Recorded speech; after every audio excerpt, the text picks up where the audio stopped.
Welcome to the Tomorrow's World Today podcast. We sit down with experts, world-changing innovators, creators, and makers to explore how they're taking action to make tomorrow's world a better place for technology, science, innovation, sustainability, the arts, and more.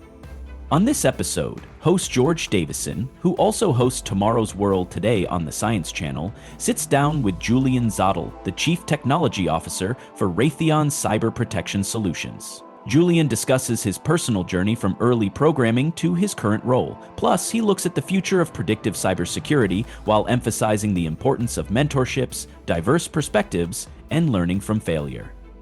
Welcome, Julian. Thank you very much for having me. Appreciate it. We're looking forward to speaking with you today, and hopefully we can, dig into a little bit, just where you came from and what's going on at this company that you work for. Maybe the best way to start would be let's talk a little bit about Raytheon and how did the company get started? Do you know the history? So it's actually interesting. So Raytheon Technologies, the one that you guys see back here, has only been around for a year. I know that sounds strange, right?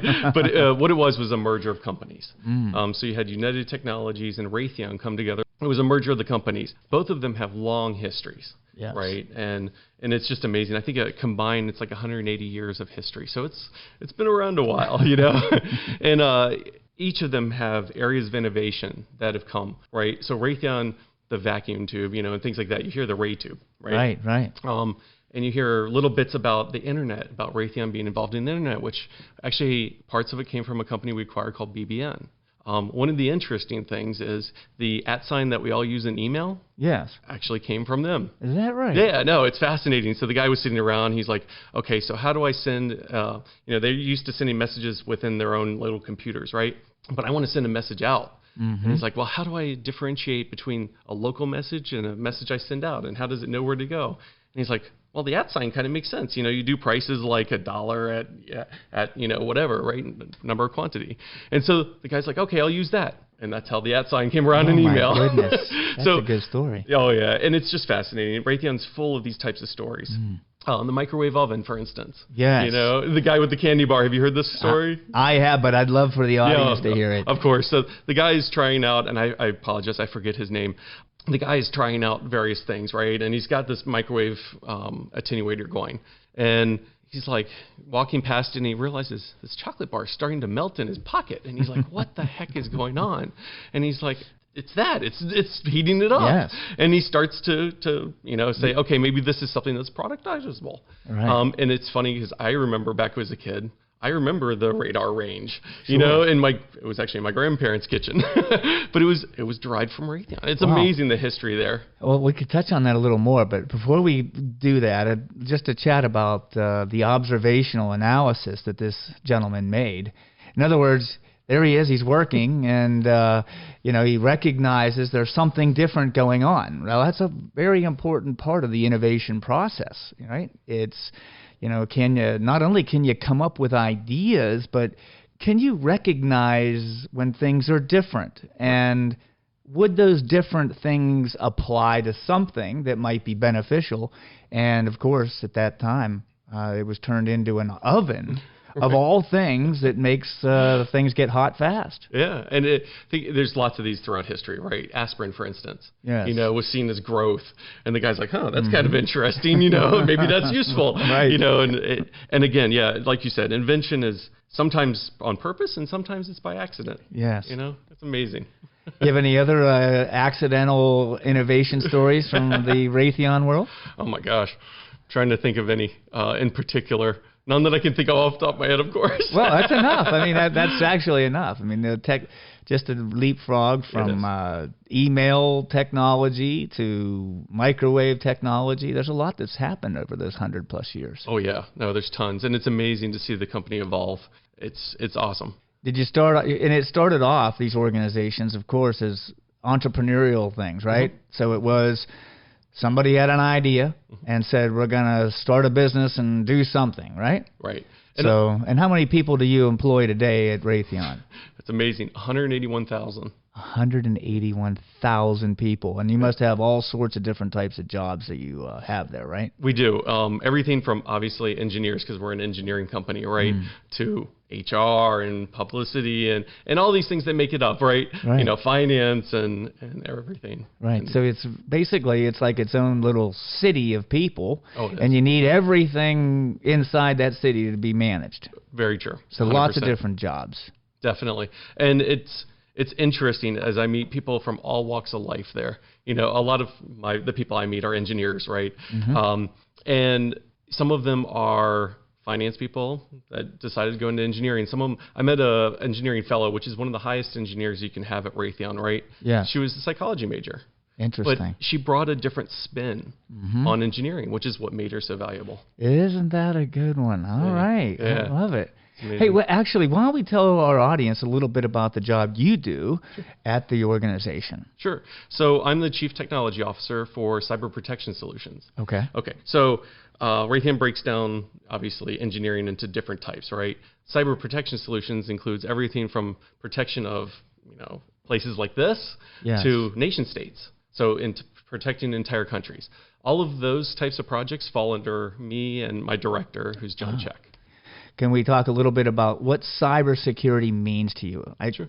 I think I know, and I'm going to say somebody's trying to get into my world and unravel the world that we've created here. Is that a way to say it? Yeah, no, that's a very good way to put it. So it's interesting when you talk about cyber and cyberspace and cybersecurity, right? It includes all these different things, right? So cybersecurity goes down to the protection of devices, everything from even these headphones we have on, you know, to the microphones, out to the lights that we have on over underneath us, to, you know, our information systems, the computers that maybe some of us use every day, right? It's all about that protection and such. Now, that's the cybersecurity aspect, right? There's obviously a flip side to it too, right? When you start talking about cyber more broadly, you start talking about things like integration of different parts, even attacks, right? The offensive side. Yes. And all of this goes into cyber. It's amazing how big the subject actually is. That makes a lot of sense. So we have to be able to have offensive, I guess all businesses have offensive, outgoing marketing, outgoing messages, and that kind of thing. Definitely. Not to be confused with outgoing code that we create, right? And then we have code to protect ourselves from incoming unwanted. Right. And they inform each other. So the offense informs the defense and vice versa. Yes. It's fascinating, the interplay that happens there. Yeah, that's very nice. Yeah. All right. So let's see here.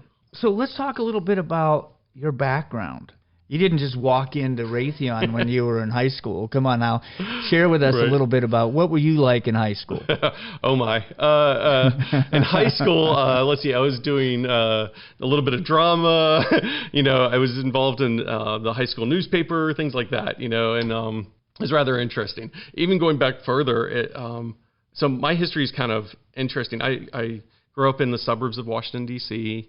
I went to a very small school for grade school. I was in 13 students in my grade school, so very small, right? But they happened to have computers, and they taught a computer class. And so I don't know why, but I went, right? And they started teaching me these things, and I started programming at an early age. You know, I was doing BASIC by 4th grade. Nice. Yeah, it's just crazy to think about it nowadays. And then by high school, I went into high school and talked to my computer teacher there. And he's like, yeah, you're not doing these. You're going to go do this kind of stuff. I said, okay. So I helped him out and did all this kind of stuff. Nice. Yeah, it was fascinating. I had a great time. But the interplay, like I mentioned, the school newspaper. Yes. I transitioned them from on paper, doing the school newspaper on paper, literally cutting out pictures and pasting them down. Right. Those days are right. Long time ago now. Yeah, a little bit. And then I transitioned them to the computer, you know, and it's little things like this that kind of shaped it, right? And then I went into college and I said, you know, I love these things called microchips. I think they're really cool. I want to learn to design these. So I did electrical engineering for my undergrad. And then I happened to be working for a lab on campus. It's called the Vitreous State Lab. They do vitrification of nuclear waste. Fascinating subject. They literally take it and put it into glass. And the reason they do it into glass is because they can put it into a barrel and it can't seep out. I see. It's just really cool. So they were like, hey, would you like to pursue your master's and keep on working for us? And I was like, yes, I would. So they actually paid for my master's. Great. So you got paid to go to school and increase your corporations that's going to hire you is saying, hey, this person's actually higher up on the education chart. We're going to bring him on board. Yeah, and I'll be honest, I think a lot of it was through a little bit of luck and a lot of mentorship. We talked about mentorship. I think it's extremely important. I went through, did my master's in electrical engineering, got out and realized, oh my gosh, I have to move to California if I want to do this. And I didn't want to be away from family. So I had always done kind of like computer stuff on the side. Yeah. And I was like, okay, so let me go look around. And it was one of my mentors that actually got me a job at NASA headquarters. Nice. And so I go to NASA headquarters. It was just an amazing experience. I can't talk highly enough about it. Walking down the way and finding astronauts and talking to them, and they were the nicest people. It was unbelievable. I met the administrator. He was just like talking to your grandfather or something. It was amazing. And I'll leave there. I ended up going to Fannie Mae for a small stint, and then I got a call from another friend. And this friend is like, hey, you know that stuff you do on the side, that tinkering you do? And I was like, yeah. He goes, how would you like to make money doing that? And I was like, that sounds like a great idea. I'd love, sure, I'll, something I love doing. I'll do that. So I go over to Raytheon. This is Raytheon at the time, not Raytheon Technologies. And I sit down with these guys, and I'm literally in jeans and a T-shirt, and I'm just talking to them. And they're like, okay, thanks. And I was like, well, no, this was fun. Maybe I'll get it. You never know, right? And then a week later, I got a call, and they're like, hey, we'd like you to join us. And I was like, oh, my gosh. And 15 years later, now here I am. Wow. But it's interesting. My path is different than a lot of people I know. So, like, I had an intern. His name is Dominic, and he's an amazing, amazing young man. And he didn't start programming until college. He hadn't touched really any of this. And yet now today, he's one of our top programmers. Interesting. So, you're touching on so many good subjects that I'd like to explore a little further if we could. So, you found some things in life that excited you. You seem like you're really happy with your work. Okay. And can you talk a little bit about maybe, let's say, the first mentor that you might have had, or the first couple that really set you off on this course of life? It's funny, like looking back over, I'll say my entire lifetime, right? One of my teachers was definitely my first mentors. Okay. And that was back in grade school. Her name was Mrs. Jones. I'll never forget her. She was an amazing woman. And she taught me a lot. And mostly what she taught me is how to learn.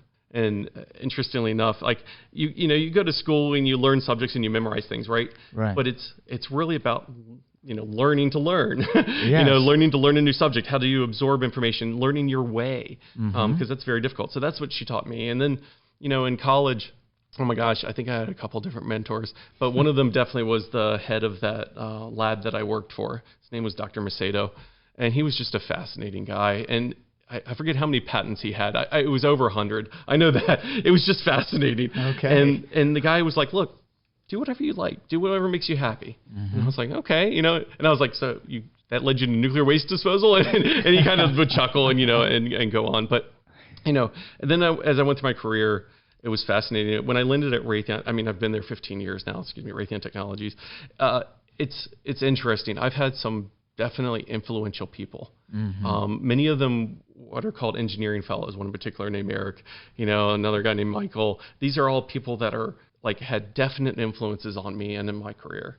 And what they did was they nourished me, right? They took what they saw, maybe a little seed, right? And nourished it into something bigger. That's wonderful.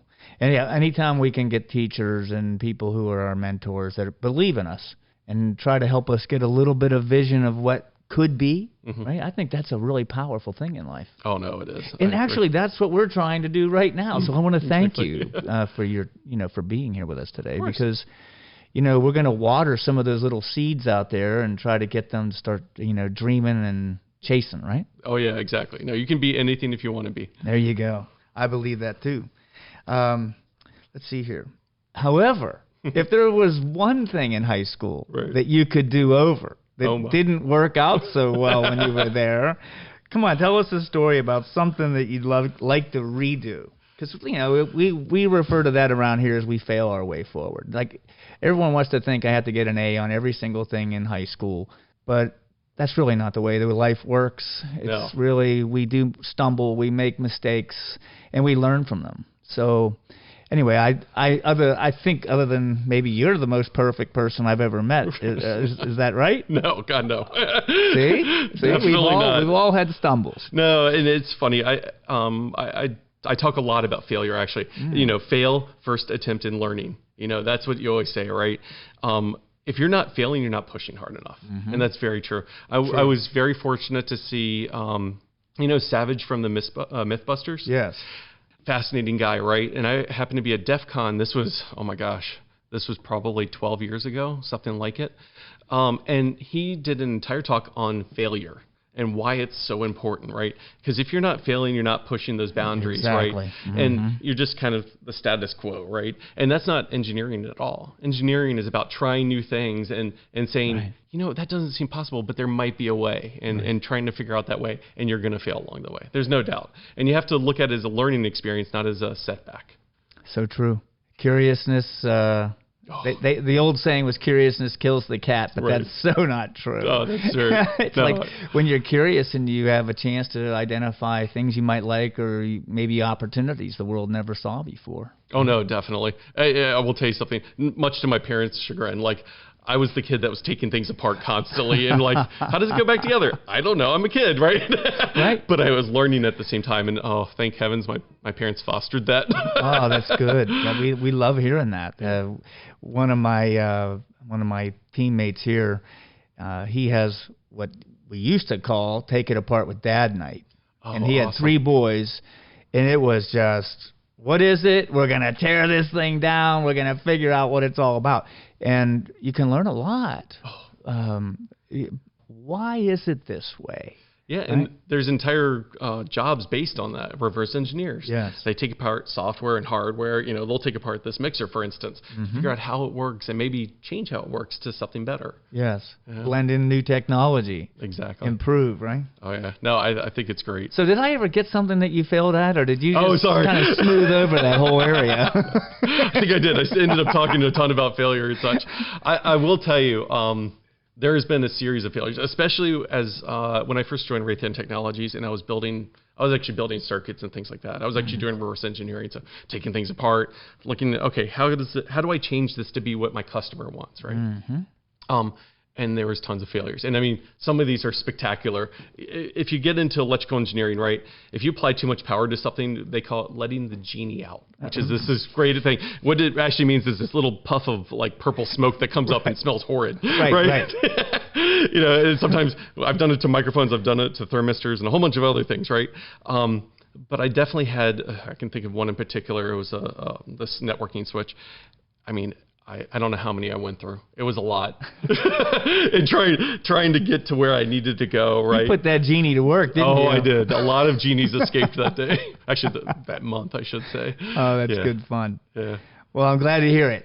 Everybody, we're going to have some failures. Let the genie out of the bottle, so to speak, and let's see what you can do with it, right? Exactly. Let's just get that little spark and then start exploring. Yeah, and I think it's a matter of fostering it. Like we talked about mentors. I'm huge on mentoring, so I think this is an important part. And no matter where you are in the organization, if you're the CEO of a company, you should be mentoring, right? There are always opportunities to reach out to some of the people that are rising up, and encourage them and say, look, what are you interested in doing? Oh, I can help you in that. Let's go try to do this. Yes. Whether it's, inside of work or outside of work. That's great. Good advice. I had plenty of mentors like that as well when I was younger. I was fortunate. I had a guy who lived across the street who worked on lasers back in the old days, who worked with Westinghouse. And, that'll get your imagination going back in those days. I actually was taught by a Westinghouse engineer in college. Really? Yeah. Oh, gosh. This is a funny story. This was about it was motors and generation. So, those types of things. So his entire class devoted on that. And it was at like 11 o'clock. And we were like, okay, so we show up, all the students, all 6 of us, because it was a small college too that I went to. So 6 of us in this class. And we sit down, and the guy walks in. He goes, you know why you're here at 11 o'clock? And we're all like, well, I don't know. He goes, because they can't find anybody else to teach this class. And he's like, and I'm retired and now I'm here. And he's like, because I love teaching. And that's why he was there. Oh, that's great. It was fascinating. No, he was an amazing, amazing professor from Westinghouse. Yeah. I love guys like that. Oh, yeah. So, all right. You've already said that you believe anyone can be successful. Is that 100%. 100%? No, anybody. And it doesn't matter what walk of life you're in, where you happen to be living, etc. It doesn't matter. You can be successful. All right. So can you talk a little bit about the success of your organization and what's the next big innovation that we might see out of you guys? Oh my gosh. So the problem is, which big innovation, with 181,000 employees, and I forget how many engineers, it's in the 70s or 80s, 100,000s. It's amazing. So on the cyber side, because I can talk to that side a lot, we're starting to do things like predictive cyber, right? So the idea of, okay, we are sensing cyber attacks now, right? And we're very much in response mode. So it's like, okay, there's a cyber attack coming in, let's block it, right? It would be fascinating to get to the point of, we think a cyber attack is coming, let's block it before it even gets there. Nice. Right? The whole predictive cyber thing is a huge part of it. Mixing into that, so that's a goal, right? To get there, we need technologies that enable that. So things like artificial intelligence, machine learning, they get tossed around a lot. It's funny, sometimes I cringe when I hear it. I'm like, oh my God, somebody else is saying, oh, I have an AI ML technology. But in truth, it is the technology that's going to lay the groundwork for doing these types of things. It makes sense, doesn't it? I mean, if you look at nature, we look at nature a lot for creating innovation. And so if you sense something is going to come your way, but it's not here yet, your body senses it, and you might start to maneuver a little differently. So whatever that thing is, maybe it's a bug, a baseball, whatever. I don't know, I heard something, I don't know, I kind of sense something's wrong. So that's what you're really talking about. You're talking about like what we have as human beings. We naturally have these outgoing sensors going, and when we start to feel something, we begin to prepare so that cyber attacks we kind of know they're coming and we can adjust quickly. Right, exactly. The biological comparison is a very important one. Oh my gosh. And it's seen over and over again, not just in cyber, but in many types of engineering. No, I completely agree. It's about that sensing. We call it sensor fusion is what we call it, right? Bringing in all the different types of intelligence, right? To get a better informed idea of what could be happening or what is happening. Sometimes we're a little behind the ball, right? Right. And it's much like the body, right? It's developing the antibodies and such, to protect. Oh, I got hit by this once before. Let's better protect against that the next time. Things like ransomware, right? You get hit once, you have a habit of getting better at protecting yourself. Absolutely. Right. But getting that into the predictive side, imagining having those antibodies before the attack, right? It's much like our vaccines. We get before we get attacked by the actual virus, we get a vaccine so that we can be protected before it hits us. Yes. Very similar in cyber, right? We're trying to predict what happens. We might not have that vaccine yet, but we're getting closer. That sounds like exciting science there. Oh, no, it is. It's fascinating, and I'd love to see more and more people involved in it. Good stuff. Thank you. Yeah, of course. Let's see here. So what do you think are the most important social skills and technical skills for young adults interested in joining your company? So I will tell you, we literally hire all types of people. And it's because they bring different perspectives, right? So if you take somebody like myself who's been trained in electrical engineering, let's pretend you're trained in electrical engineering too. So you bring the two of us in, we're going to have a similar mindset, right? Because we've been trained in electrical engineering, we're going to look at the circuits and we're going to look at this, right? If we bring in an art major, they're going to bring a totally different perspective. And that's extremely important in engineering because you don't get the innovations by looking at the problem the same way over and over again. Right. You have to look at it differently. And so blending of the arts, right? So different people, different ideas, different let's call it backgrounds, and those perspectives are critical in the field of innovation. Oh, they are. Yeah, no doubt. It's a very important part of innovation in any company. No, very true. And again, that's Raytheon Technologies is amazing about that, trying to bring in different points of view. There are many times when you're stuck on a problem, and I'll reach out. We have these things called technical interchange groups, and it's a group that you can reach out to. Hey, I've got this problem. I don't know how to solve this. Can somebody, do this? And on that isn't just cyber people for the cyber tigs, for instance. It is a variety of people. And people say, oh, have you thought of this? Have you thought of that? And it's, people who, let's say, make missiles for a living, right? Or make radars for a living. They bring a totally different perspective than somebody who's been in cyber almost his entire life, right? Right. Which is so important because it's helped me solve many a problem. Yeah, that's exciting. And I think that in the world of, we call them innovation labs, and we think that back in the old days when we moved from, let's say, alchemy, and it was turned into chemistry class, and a big part of that is teaching people how to recognize things, how to see things that are kind of coming and recognize them as doesn't seem quite right, or how can I make that better, right? Maybe it's from maybe a word you used earlier was you want to improve something for your customer. That's when you have a customer already. And then we have other people that are entrepreneurial, and they're not just blending problems. They're creating entirely new types of companies for things that are foreseen in their mind. And I don't know, lo and behold, that was probably you guys like 100 and some years ago, back when that radio tube or whatever was created. Now, it's fascinating. I read books on cyber. By the way, I read a ton. I think that's another spot that you can definitely help is just read. It's probably admittedly about 3/4 on the web nowadays and probably about 25% book, but still reading has been a huge part of that for me. But I read a lot about how the Japanese culture in the business side, right? When you're in a meeting, and you're talking about various things, the seniors do not talk first. The juniors do. And I was like, that's kind of interesting. Why would that be? And it's because the seniors don't want to jade the young ones into bringing up topics. They don't want to be like, the seniors talk says, that is a brown, this needs to be a brown cover on this thing, right? And the kid, the younger was, it would have looked better as red, right? But they won't bring that up because the senior has said it's going to be brown. So automatically they shut down. But by allowing the younger engineers people to talk first, they get to these innovative ideas. And I think that's amazing. I think that's something that we should all do. I think so too. Well, Julian, I want to thank you, myself and for our audience, for sharing some of your wisdom today. It's very kind of you. Bye now. Take care. Thank you for listening to this episode of Tomorrow's World Today podcast. Join us next time as we continue to explore the worlds of inspiration, creation, innovation, and production. Discover more at tomorrowsworldtoday.com, connect with us on social media at TWT Explore, and find us wherever podcasts are available.